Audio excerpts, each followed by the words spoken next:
Welcome to the Beyond Barriers podcast. If you're an ambitious woman who wants to advance in leadership, then this podcast is for you. This podcast is co-hosted by Nikki Barua, digital innovator, serial entrepreneur, author, and speaker, and Monica Marquez, senior corporate leader, ex-Googler, and diversity expert. From inspiring stories to cutting-edge strategies, you'll learn how to develop the skill set, mindset, and tool set to get future-ready fast and accelerate your success.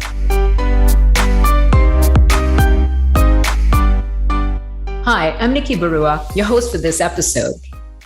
In the past year, we've seen some truly alarming statistics when it comes to the workforce. One study by Gallup and ADP Research revealed that only 14 to 20% of employees are fully engaged. Another by Microsoft discovered that 41% of the workforce are considering quitting their job. There is no doubt that the future of work needs to be focused more on the employee. Meet Shahana Banerjee, founder of Just Human, Not Resources, or JHNR, whose mission is humanizing work, culture, and leadership. Shahana shares her story of starting JHNR because although many companies talk about people being their greatest asset, they rarely act like it. She believes in seeing people, as complete human beings, not as resources or assets. Prior to founding JHNR, Shahana spent more than 2 decades in human resources leadership roles in some of the world's largest companies, growing multi-billion-dollar businesses, transforming cultures, and coaching leaders. In this episode, Shahana shares why she chose human resources as a career path, how to tell if you're actively managing your personal brand, and advice to CEOs who might be hesitant to embrace change and the new world of work. Visit IamBeyondBarriers.com, where you'll find show notes and links to all the resources in this episode, including the best way to get in touch with Shahana. Hi, Shahana. Welcome to the show. We're so thrilled to have you here today. Thrilled to be here. Thank you for having me, Nikki. Well, let's dive right in. I want our audience to get to know you and learn about your story. So tell us a little bit about yourself. Well, I think my story, perhaps at least the beginning of my story, is a little mix of heartbreak and hope. I lost my father in my early years, and that's hard for any family to go through, irrespective of where you are in the world. But I think especially in those days in India, for my mother to be a single mother and bring up 2 kids was, I think, extremely hard. But she is a force of nature. And, as relentless as she is exhausting, I think. And in some ways, I think, she really imbibed the values of hope and courage in us. Hope that no matter how bad your circumstances are and how much adversity you're dealing with, things will get better. And courage that, there's no army coming to rescue you. You've got to rescue yourself, and you've got to stand up, and you've got to fight. And I think the third thing that she really gave us was the gift of choice. No matter how big or how small the decision was, she always let us make it, even from when we were really young. And I think what that helped us with is, gain agency, right? Being in control of your own destiny, knowing that you had the power to really change, how things worked out. And she never ever told us that, this is, you can't do this, or, this just cannot be done. And I think that shaped me in so many ways. Interestingly enough, that's not actually what the external world, what you see in the external world. So I think what often happens is that, you always have people telling you that you can't do this. This just cannot be done. No one has ever done it. And I remember an incident when, in my college, this very beloved counselor that we had actually told me, you're never going to get into this, very prestigious master's program, because they just don't take people like you. And, it was devastating in the moment, but I tried anyway, and I got through. And for me, it was a realization that when people say that you can't do this or this can't be done, they just mean that they couldn't do it. Right? It has nothing to do with you, because they don't know what you're capable of. They don't, in fact, even you don't know what you're capable of half the time, right? So it's about, try it anyway. Right. And, if it works out, great. If it doesn't, try again.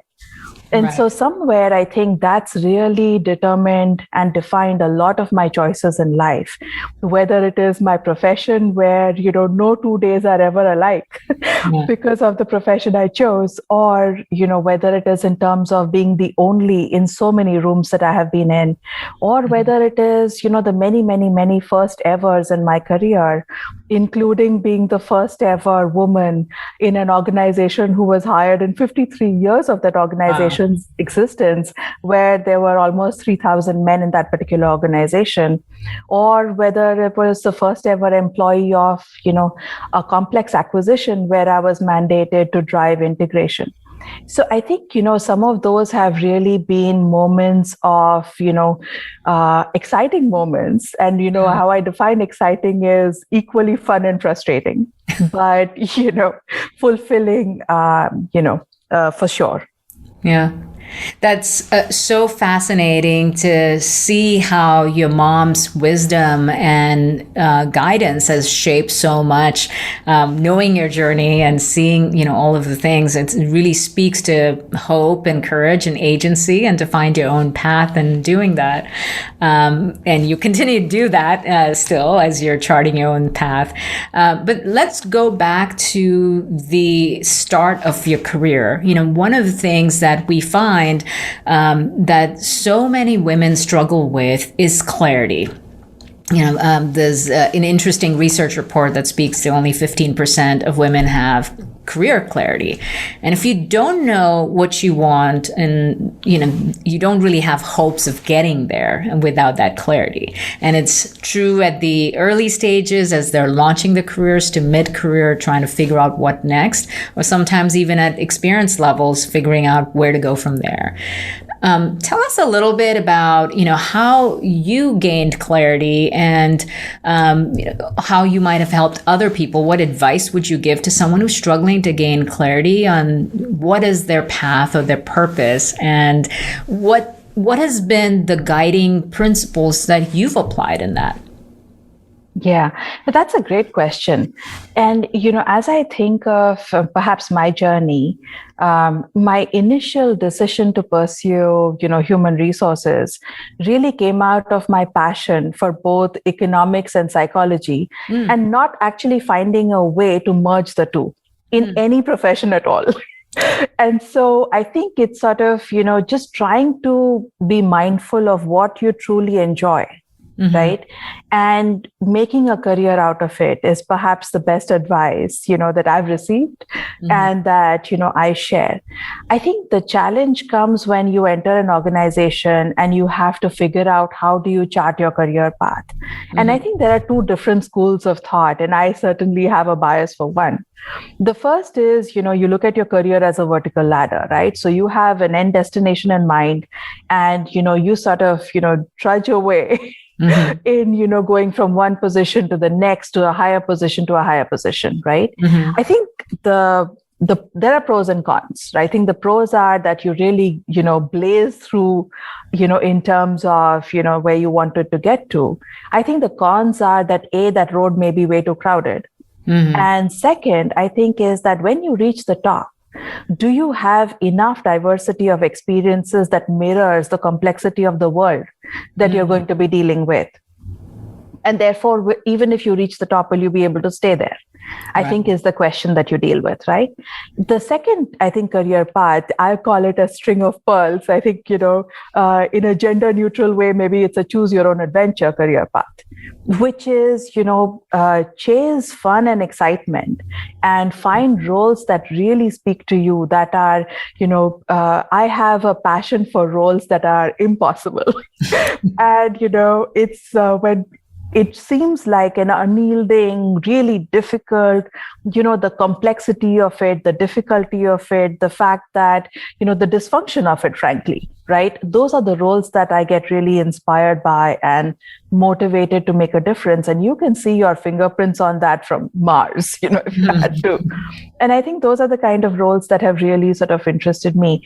What happens with that is that the kind of career experience that you gain is unique only to you, because nobody else has that blend of career experiences that you end up getting. And in a lot of ways, the kind of complexity that you deal with through that kind of a career mirrors the kind of complexity that you would deal with when you reach the top of your function or top of the organization. So in many ways, I feel like even though it may take sometimes longer to get where you wanted to, it is a much more robust career path that allows you to be effective once you get to those roles where you can truly make a difference. Right. And so that would be my advice, that, look for what is it that you love and follow a career path that gives you enough diversity of experience that can then hold you in good stead as you reach the top. That is really powerful advice, because as much as someone might have this sense of urgency of, I just want to keep rising up quickly, doesn't really help, as by the time you get there, you never had the strength training to be an outperformer at that level. Sometimes it does you a disservice, but your analogy of choose your adventure is incredible. I can certainly relate. That's been my experience as well.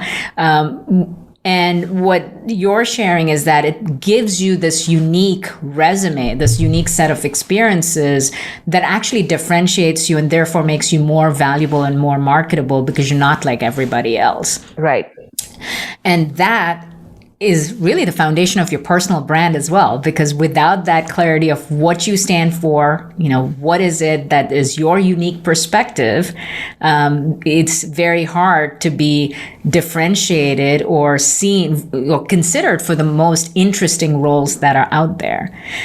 So question about that, you have developed such a powerful perspective, not just on, talent and talent development, but the future of work, in guiding companies and guiding individuals in that. As you have seen your own sort of personal brand and thought leadership and philosophy come together, what have been some of the, pivotal points that have shaped it for you? So I think, I don't think I was always mindful of my brand, as I sort of, went through my career. It was more driven by the kind of choices I made in terms of, these really impossible sort of projects or roles, but also roles where, I think one of the things that differentiates me is how do you really make the whole actually more than the sum of its parts? A lot of people talk about it, very few can actually do it. And it's like being an integrator.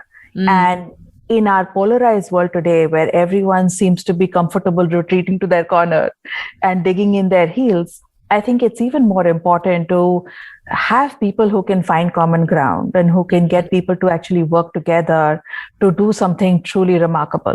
And so that's, I think, part of the brand that I've created. But I think the roles, like you said, right, have really shaped that brand, into what it is today. If I always think of it this way, that if you, went to office, call 10 people and ask them, what do you think of my leadership style?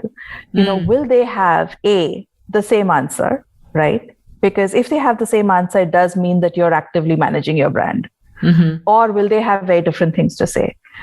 B, will they, say positive things or not? Yeah. That's certainly a question.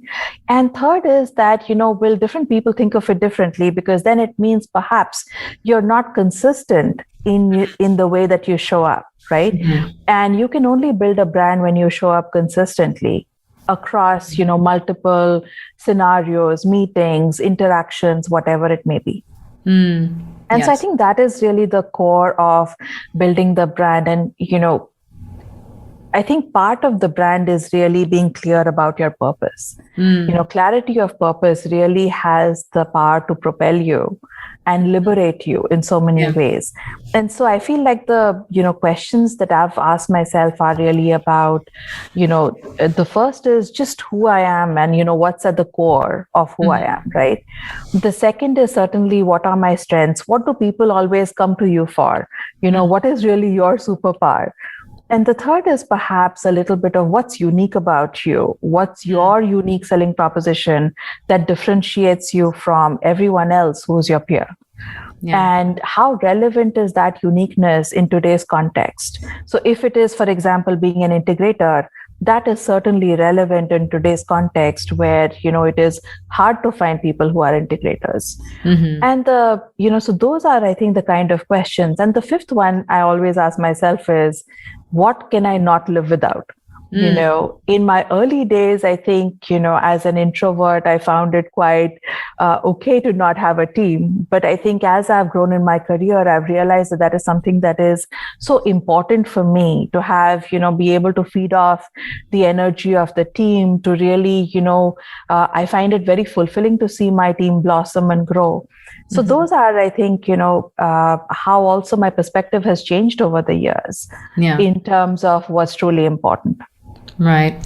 Well, I think those are powerful questions for anyone to ask and really discover their, drivers and motivation and purpose. Yours is a very powerful one. Your mission is to humanize work, cultures, and leadership, which is so inspiring and so needed, even more so today. Tell us more about where that's come from, how that's been a culmination of your experiences from the past, but also what you see as pivotal in the future. Yeah. So after, 23 years of working, in some of the best organizations and some of the largest organizations in the world, across countries, continents, all of that, I had the realization that, a lot of companies talk about people being their greatest asset, but don't always act like it. And I think they do, but it's not necessarily what, the employees take away from what they're doing, right? And I think, there are so many alarming statistics that really point to that. If you look at, Gallup and the ADP Research Institute last year ran a survey, which is a global workplace study. And depending on which report you look at, only between 14 to 20% of the global workforce is fully engaged.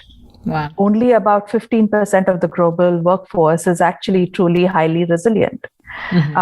If you look at between 40 to 60% of people in their daily life have faced stress. This is not stress that comes from a big project or a program. This is daily stress that they're dealing with, which is just horrible, right?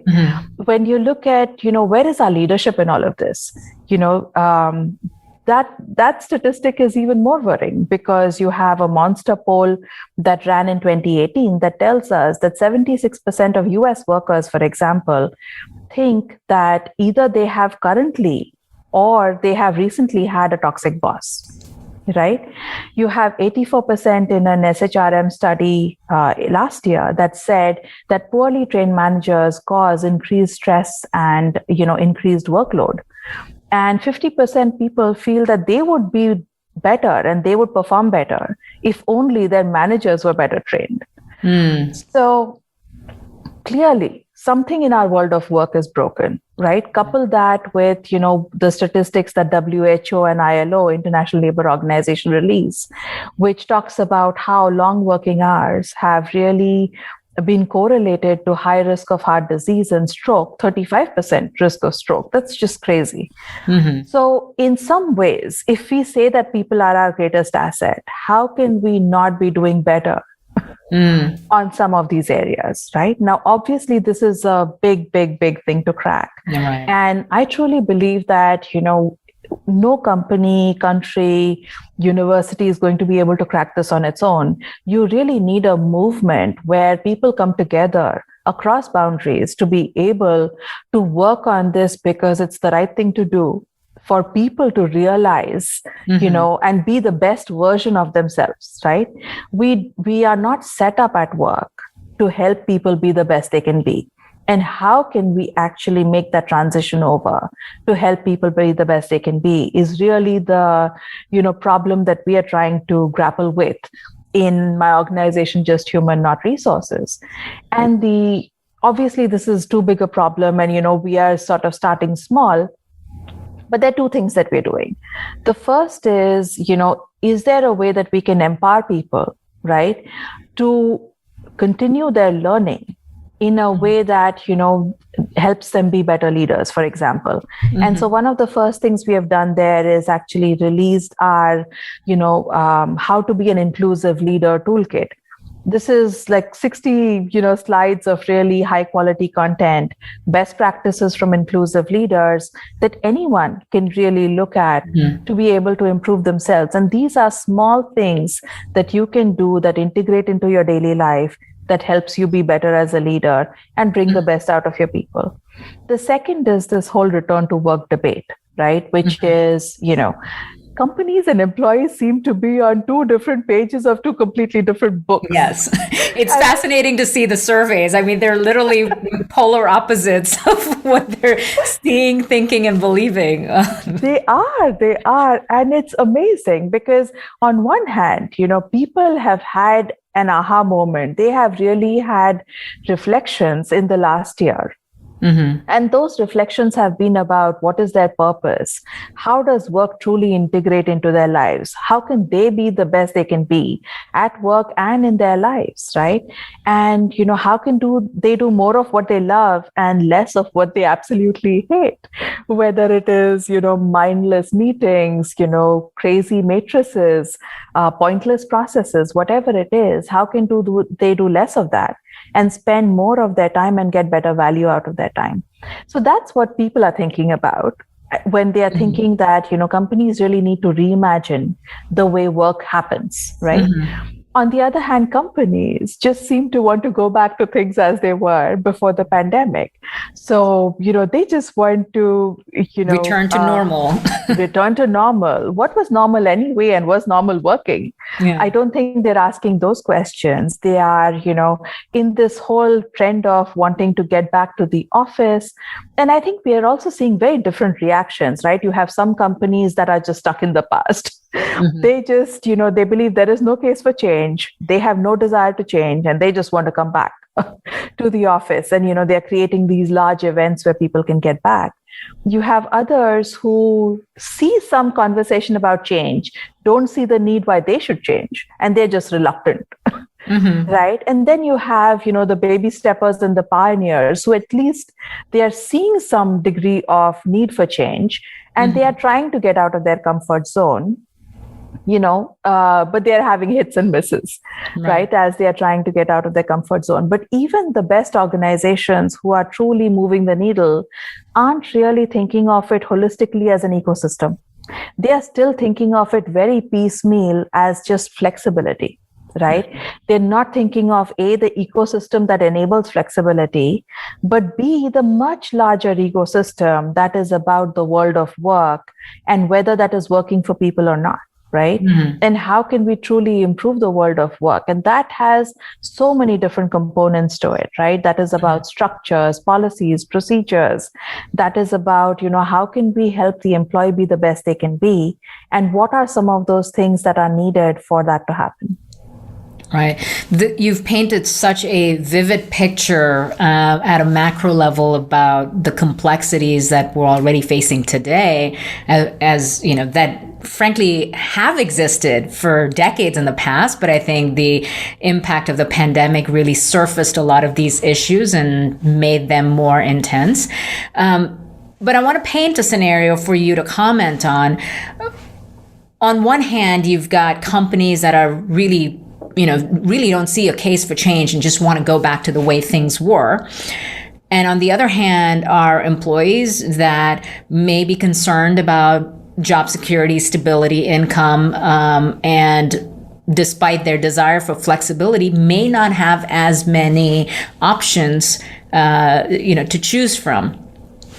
What would you say to the CEO of that traditional organization, and what advice would you give to the person who feels stuck in a world that's not working for them anymore? I think to the CEO of the organization, it is definitely about listening to people. I think we've had 1 million surveys, but not enough conversation. And those surveys are really short-sighted in terms of what they're asking, right? All they're asking you is, how many days do you want to come to the office? They're not asking you, how can we, create the environment for you to do your best work? And those two are very different questions. Right. And so I think the advice to the CEO is certainly to have those conversations and then start having task forces that can truly go tackle pieces that will, change the way we work. Right. And not just focus on the narrow idea of flexibility as the thing and do it only because people are asking. Look at it holistically as, something to solve for the future rather than an immediate, thing to appease people. Right. It's not just it's not a logistical question. It's a human potential question. Yes, that is exactly right. What if you could pinpoint the invisible ceilings limiting your success? Imagine having clarity on your strengths and barriers so you can take action and gain unstoppable momentum to advance as a future-ready leader. Well, that's exactly what the Beyond Barriers quiz will help you discover. You'll get your personalized score based on the 25 essential elements proven to accelerate success in the digital age, so you can understand what's holding you back and where to focus your efforts. The Beyond Barriers quiz is completely free and takes just a few minutes. Go to iambeyondbarriers.com/quiz and take the quiz today.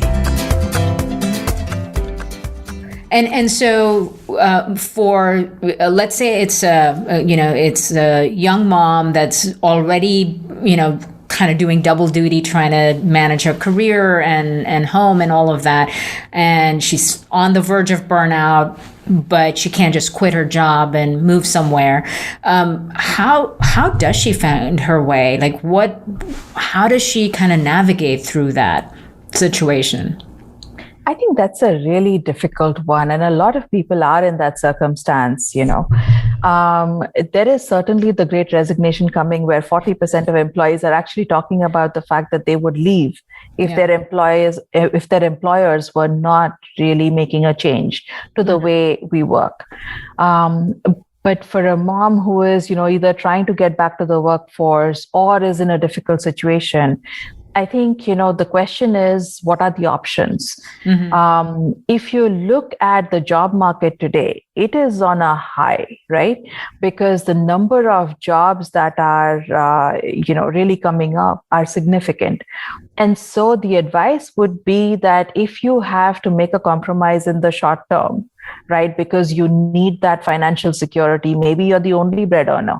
Mm-hmm. Right? In which case you might have to just, bear with it for a while, but to certainly look at options, right? Outside, whether it is in terms of, a different job, or to really go back and do the soul searching in terms of if this work is not truly aligned with your purpose, if mm-hmm. it's making you miserable, is there something else that, you need to be doing? Should you be thinking of starting something on your own? Right. Should you be thinking of making a difference in a very different way that gives you not only the flexibility, but also gives you, that alignment to your purpose. Right. And, ultimately you'll be happier for it, even though it might be really difficult in the short term to deal with the consequences of making such a difficult choice. Yeah. We see that pattern over and over again in the women that we work with and the Beyond Barriers Accelerator and the cohorts, is that there's this conflict of, I know what makes me happy, what gives me a sense of purpose, what is aligned to my passion. And yet here's my current circumstance, and I feel like I have constraints that I can't break through. And what we often discover is that their fears and limiting beliefs, not necessarily impossible constraints. And being able to find a way even to be open to discovering those options requires you to reframe how you look at circumstances. And on that topic, I'm curious about if you faced any limiting, beliefs that you've had to overcome, and if so, how did you do that? Yeah. Just one thought on the comment that you made earlier. I think, women especially, we don't ask, right? Mm-hmm. We assume that this is the constraint or this is, the way things will work. And so a lot of women, and I've certainly seen that in, my career, will assume that flexibility is not possible. Mm-hmm. Or, hesitate to even have the conversation because they don't want to be treated differently. Right. But and they would rather leave the workforce than have the conversation, Right. which is just heartbreaking. Right. Because many of the women that I think I've talked to over the years, they are so talented, they're doing what they love, and it is heartbreaking if they leave the workforce. And so the idea is to have a conversation with your manager, with your human resources, and see what's possible. Because often companies will make certain accommodations, certain allowances to be able to help you manage or cope with what you're going through, whether it's a caregiving situation, whether it is young kids at home, whatever it may be. There are a lot more is possible than you think it is, right? Right. And so it's don't let the fear of the conversation or fear of rejection even hold you back from even asking for it and trying it. Right. And what's the worst thing they can say? It's no. And then you sort of figure out your next step, but at least ask, right?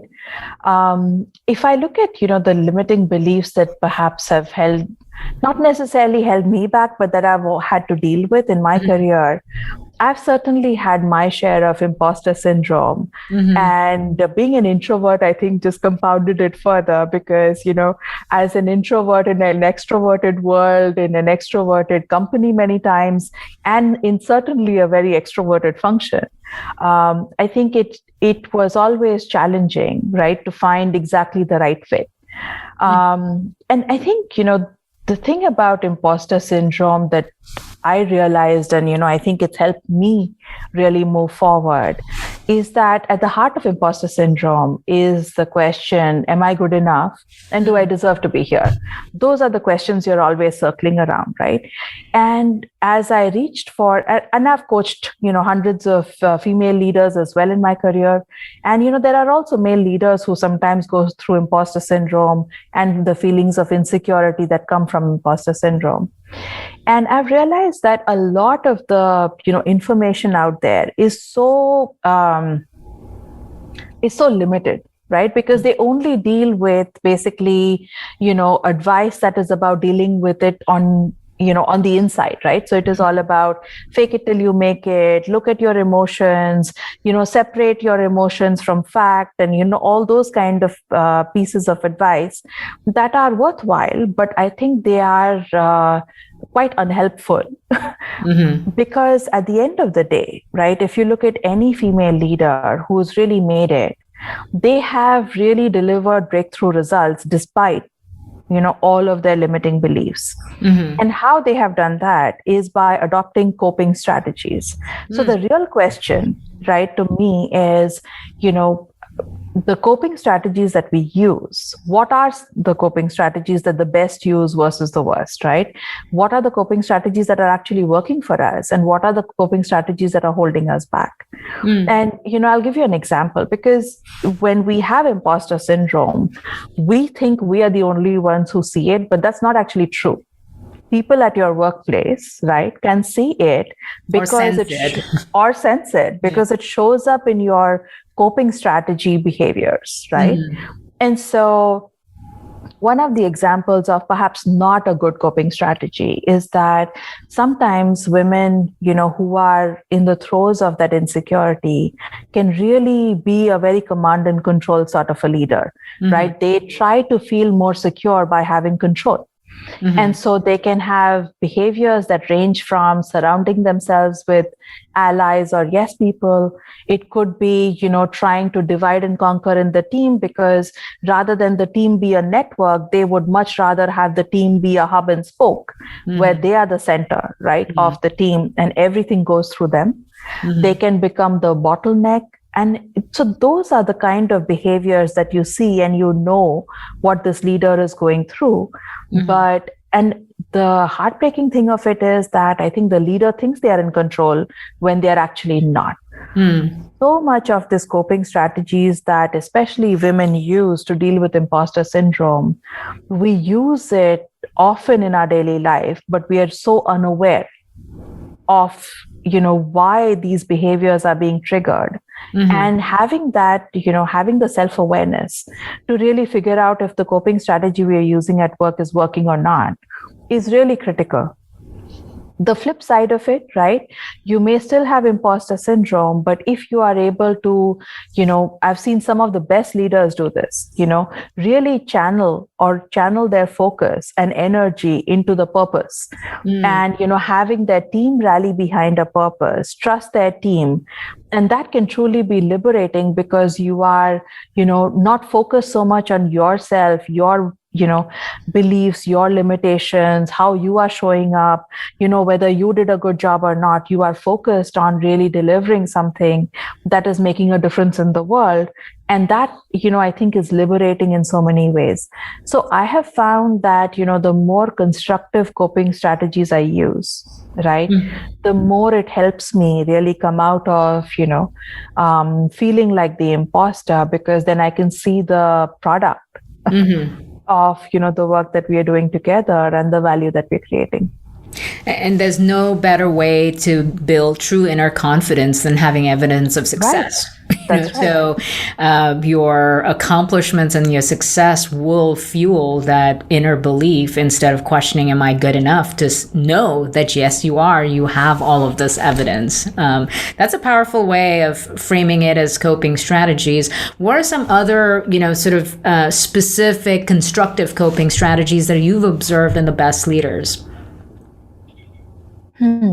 That's a good question. So I think one is certainly the power of the purpose. The second is, I think, really getting the team, trusting the team, being a servant leader.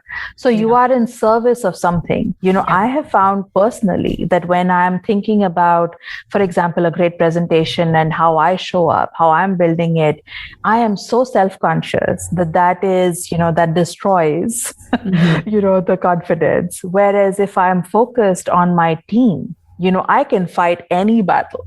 Right. I can go toe to toe with any CEO anywhere in the world because I am sort of, standing up for my team. So I think, for me, that's a switch that you flip and, really being focused on the team, getting the best out of the team, getting that network in the team where they are more than the, sum of their parts, right? And they are able to really be the best that they can be as, they are sort of fulfilling their purpose, I think is truly, truly empowering. There are so many different coping strategies, but I think those are definitely a few that stand out. The one other one that I will say that, can be, not constructive if you don't use it well, and could be constructive if you do use it well, is, a lot of women hesitate to be themselves at work. We try to fit in. So early in my career, I did it a lot. I was one of the guys, or, you can be the damsel in distress, or you play a character, right? You become the jokester or the, class clown or whatever it may be. Or sometimes it's the helpful mom. Right. But those characters are very, very limiting, right? And they are not essentially who you are. And so I think really discovering and connecting with who you are is very, very powerful. So this is an example of a leader who is LGBTQ, right? And, felt uncomfortable coming out at work, right? Extremely visionary, inspiring, powerful, confident leader, but, felt hesitant to really live up to their full potential. Purely because they couldn't embrace this particular part of their life at work. And so imagine the potential of inspiring so many others through their story versus not being able to. As soon as they were able to embrace that side of themselves, right, which was really being truly, truly authentic and open at work, it helped them inspire so many, through their own, ability. And so, overcoming the imposter syndrome, being able to be open, being able to be exactly who you are and not being apologetic about it, has the power to inspire so many who are looking to you, for that permission sometimes, right? To be themselves. Yeah, because if you can see it, then you can be it. And that's right. Even for those that we don't directly lead or coach, just simply being a role model and an example can inspire and change so many lives. And, speaking of which, that's something you've certainly done as someone who's accomplished so much, but also made dramatic changes, life and work, in pursuit of a higher purpose. Tell us, give us a little bit of a, visibility into that, what catapulted you into that, switching lanes, but also what are you most excited about as you look into the future ahead and the things that you're leading? Great question. Actually, I think the journey started maybe many, many years ago, because 14 years ago, I started this blog where I would write stuff. And it really has then, sometimes it's the small steps that just don't leave you alone, or the questions that don't leave you alone. And as we went through the pandemic as a family, I think, these questions came up with increasing urgency of, are we having the kind of impact we want? Is this all there is to life? Right? Yeah.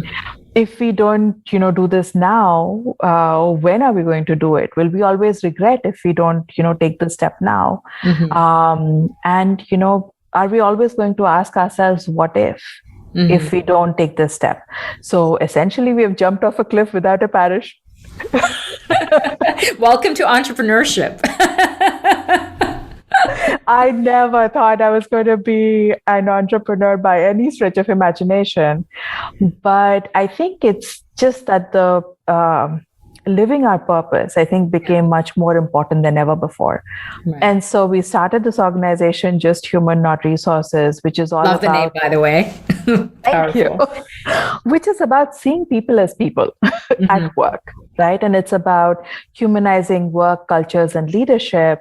And hopefully by empowering people to really take control and, try to be the best they can be. So sharing information, etc. And, we've just released, like I said, our toolkit for how to be an inclusive leader. I think the second part of it is, we sort of found some like-minded people and formed an organization called the Human Energy Collaborative, where we are trying to solve this mystery of the whole return to work. And, hopefully trying to have much more conversation about what is it that people are really looking for, as they want companies to reimagine work. And how can we sort of take those conversations back to leaders and hopefully open up a few minds? Right. So that's sort of, the other thing that we are trying to do.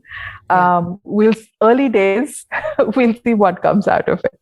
But I'm hopeful, excited, and, So the moral of the story for everyone, that's watching this or listening to this is that, when the world turns on its head, start not just one, but two organizations that are going to change the world. I love that. It's a bold vision and certainly exactly what is so needed, not just, for return to work, but the future of work, of humanizing the workplace. I want to wrap it up with one final question about your message to the world. If there was a billboard and you had a message to share, what would it be?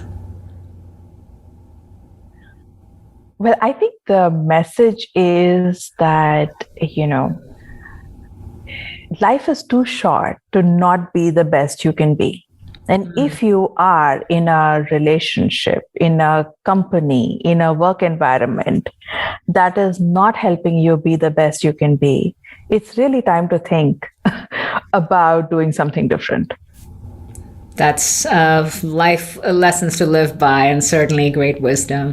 Shahana, thank you so much for being on the Beyond Barriers podcast. We're so thrilled to share your story and all of your actionable advice. I think the audience will gain a lot, not just from everything you've shared, but also the tools and the tips on your website and all the things that you're doing to make the world a better place. So thank you so much for being with us today. Thank you so much for having me, Nikki. Thank you for listening to the Beyond Barriers podcast. There are thousands of podcasts out there, and we are so grateful that you've chosen to listen to ours. If you enjoyed the show, please leave us a rating and tell a friend about it. And subscribe to get new episodes every Monday, Wednesday, and Friday. Visit IamBeyondBarriers.com, where you'll find show notes, links, and the best way to connect with our guests. See you next episode.